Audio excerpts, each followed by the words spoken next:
simple Simon double band is not used to link two ropes of different diameter. It's used when the ropes are very slippery, and it can be used also with very different ropes. We make a bight with the left rope. We put the other rope inside the bight from above. We hold a little bit of rope. We put the rope around the bight one time, like this. Then we put the rope a little bit far away from the first loop.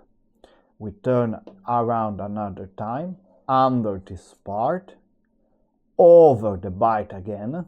So we have made these two loops.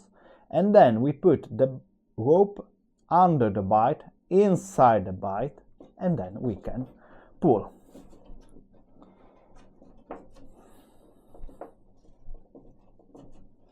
As you can see, the knot is done. This knot can be used also with very, very different ropes. As you can see, the two ropes are very different, and this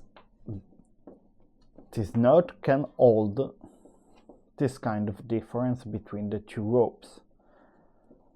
When we pull, we have to pull this part of the knot near the bight, and then we can pull.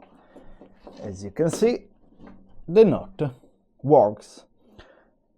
If you remember, the simple Simon, the normal one, cannot do it. Instead, this variation, this kind of knot can hold this kind of difference.